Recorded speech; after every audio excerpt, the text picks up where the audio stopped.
What you just witnessed was the capturing of the Enigma machine of 1941, one of the most influential moments in history that, if gone wrong, could completely change the course of humanity. But to understand what happened, we needed to take a deep dive into history to see how we got here. Cryptography was first around in the year of 1900 BC.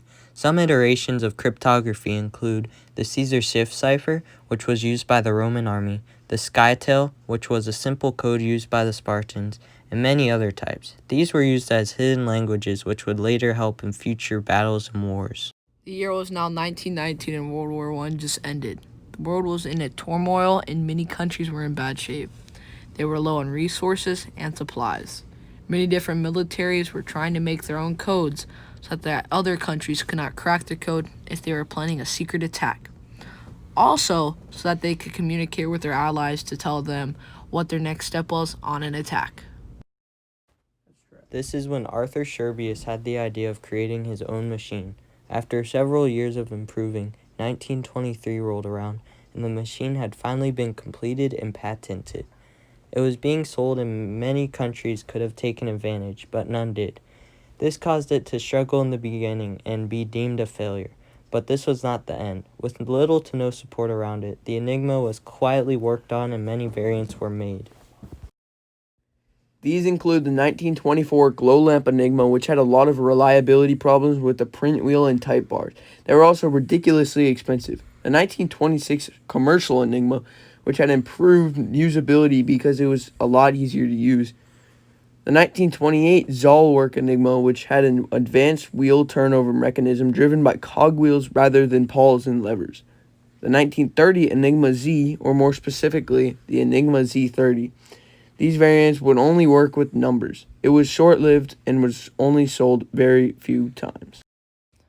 About 2 years prior, the German army had started to show some interest in the project. They specifically ordered a variant called the Enigma D. This variant had a plug board at the front that added an extra layer of security to the code, making it much harder to solve. By this point, the final important Enigma variant is made, Enigma I. And unknown to the British, their final chance to easily get this machine was out the door. If they wanted to know what the Germans were communicating, they would have to steal the machine or break the code. The year was now 1939. The war had just started. Everything was out of control. The world was in pandemonium. This is exactly why the British had a mission: find and capture the Enigma. But this was not an easy task, as Germans were one of the most powerful nations on Earth at the time, so they could easily detect someone a mile away.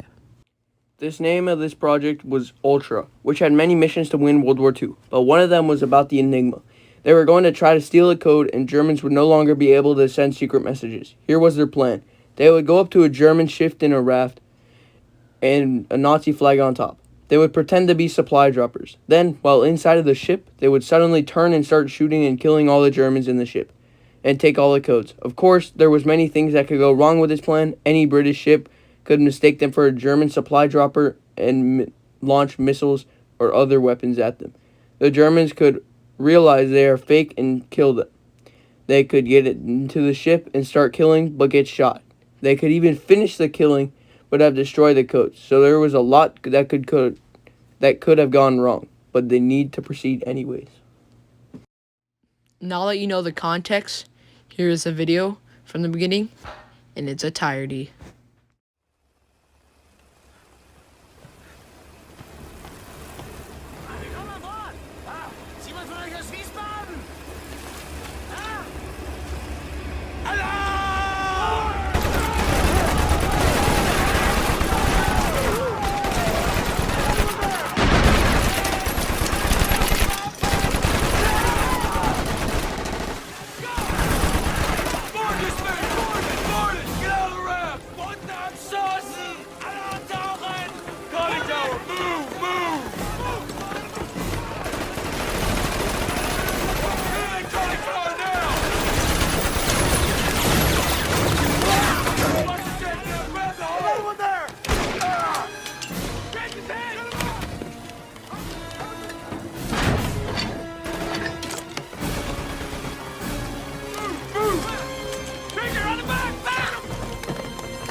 look for a scuttling truck!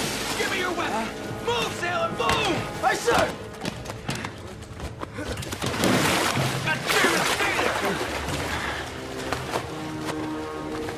Hirsch, I think we got the code book! Andy, that ink's running. Try it. Water, soldier. Yeah, use the blankets, use the blankets. Nothing but flashing bombs, Mr.